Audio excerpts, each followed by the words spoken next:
welcome to this explainer. Today we're unpacking a really fascinating fundamental shift in how we interact with text, information, and honestly, our own learning process. We usually think reading is just about the words in front of us, the actual content itself. But there's a huge paradigm shift we need to make right from the jump. Reading isn't just about the content. It's heavily influenced by the conditions under which we read. The medium we choose is quietly, constantly shaping our attention, our pace, what we actually remember, and even that feeling of confidence we walk away with. Okay, let's dive into this. Are paper and screens really just two different containers for the exact same words? It is so incredibly easy to fall for that illusion, to assume our brain processes both mediums exactly the same way. I mean, if they were just identical containers, we wouldn't even be having this conversation, right? But they aren't. They actually shape how your mind meets the text. And once you start seeing this difference, you stop asking the wrong question, which is usually, well, which one is better? And you start looking at what's actually happening inside your brain.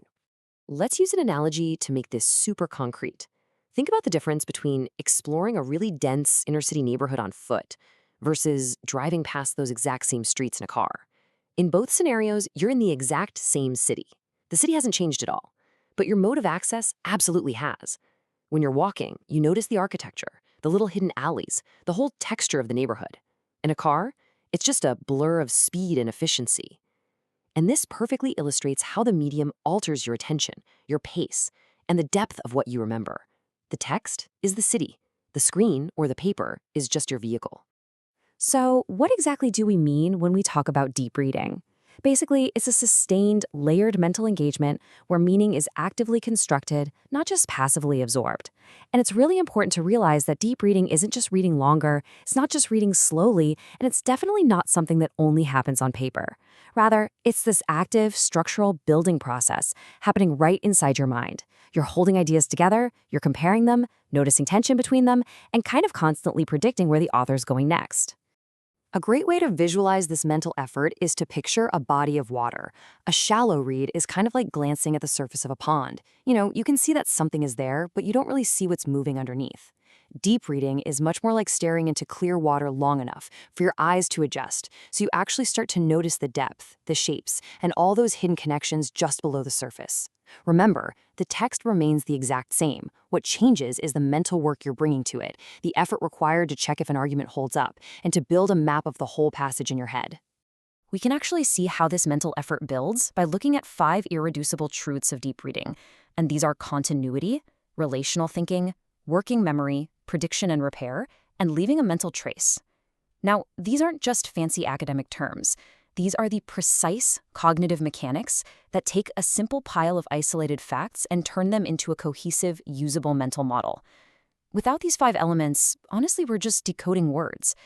Deep reading requires these mechanics to turn a block of text into an argument, a story, or a full-blown theory. Let's break down that first truth, continuity. Think of it like cooking a really complex sauce. To unify separate ingredients, you need continuous heat, time, and pretty much unbroken attention. One ingredient sitting by itself doesn't tell you much, but as heat and time work together, everything unifies. Now, if you keep taking the pan off the stove or interrupting the process every few seconds to check something else, that transformation of flavor, or in our case, meaning, never fully materializes. Continuity in reading does the exact same thing. It lets your mind develop a stable picture instead of constantly resetting to zero. And this brilliantly illustrates our next point, which is relational reading. This continuous effort is what allows you to read relationally. Imagine you're threading lights onto a wire frame. Just one single light, it gives you a dot of brightness, sure. But as you thread more and more lights together, the overall shape finally starts to appear. Deep reading isn't about collecting isolated beads of information. It's about seeing how ideas relate to form an intelligible, visible pattern. A claim only matters because of the evidence supporting it. A definition only matters because of the things it intentionally excludes. Which brings us to this incredibly powerful quote: "Understanding depends on relationship, not just exposure." To build those relationships, your brain relies heavily on your working memory. You can think of your working memory as a really small tabletop. You're trying to hold definitions, past claims, maybe some new contradictions, all on this tiny little table at the exact same time. When that table gets overloaded by distractions, pieces literally start falling off, and your comprehension just weakens. You might remember the general topic you read about, but you completely lose the exact logic. And, this strict limitation of our working memory perfectly transitions us into the digital realm. It comes down to this. Paper invites containment, whereas screens invite motion. Paper creates a bounded, stable landscape. You instinctively know where the page begins and ends, and your mind maps it spatially. Screens, on the other hand, create this expandable, highly interruptible stream. Neither of these is automatically bad, right? But they absolutely prime your mind differently. Paper asks you to settle down, screens prepare your mind to move. Because really think about what makes up the screen environment. It's almost never just the text of the article. It's an entire ecosystem. You've got notifications, a dozen open tabs, incoming messages, embedded links, search bars staring right at you. Screens are devices that were explicitly designed for switching. So when you read on a screen, you aren't just responding to the text. You're responding to an environment of constant potential interruption. And that trains the mind toward constant availability and a readiness to jump somewhere else, rather than the sustained integration we need for deep reading. So the crucial point is that there is a silent cognitive overhead to screen reading. It's this hidden difference between reading and navigating. When you read on a digital device, your mind has to simultaneously understand the text while also managing a pretty complex interface. You're scrolling to find your place, you're dodging pop-ups, maybe checking your battery life, or just actively resisting the urge to open a new tab. Every single one of those tiny navigational actions takes up valuable space on that small tabletop of your working memory. Let me share a really specific example that I think we can all relate to. Imagine a student preparing for a big exam, and they're doing it strictly on their phone. They're swiping swiftly between PDF notes, lecture slides, text summaries. Now, the phone gives them incredible, high-speed access to all that info, but it very often results in lower consolidation. This kind of frictionless scanning creates a false sense of structure-based memory. Familiarity says, oh yeah, I've encountered this before. But true understanding says, I can explain exactly why this matters and how it connects to the larger argument. The screen often gives us the first one, while completely tricking us into thinking we have the second. Now let's be super clear here and avoid a very common mistake. Screens are absolutely not the enemy. We really need to shift our paradigm on this. Screens are incredibly efficient, highly specialized tools when your goal is extraction and triage. Think about it. If your task is searching a massive document, the screen's instant find function gives you unbeatable lightning-fast retrieval.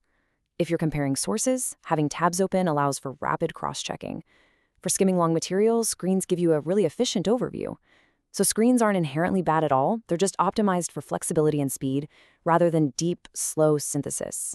And that brings us to the ultimate goal of our explainer today, empowering you to become a deliberate reader. A deliberate reader is simply someone who reads the situation first and then intentionally chooses the medium that perfectly matches their cognitive task. We want you to stop passively consuming information and start deliberately matching your tool to your objective. This is a real, tangible cognitive skill. If you just need quick access and a broad overview, absolutely use a screen. But if you need careful integration, deep reflection, and lasting structure-based memory, you might really want to consider paper. So we want to leave you with this final provocative thought. You really don't need to treat paper and screens like rivals anymore. Instead, the very next time you sit down to engage with a text, before you even read the first word, ask yourself this one simple question. Am I trying to find information or am I trying to build understanding? Honestly, how you answer that is going to dictate whether you need the rapid, flexible motion of a screen or the quiet, focused containment of paper. It is such a powerful framework to keep in your back pocket the next time you open a page or unlock a screen. Thanks so much for joining us on this explainer.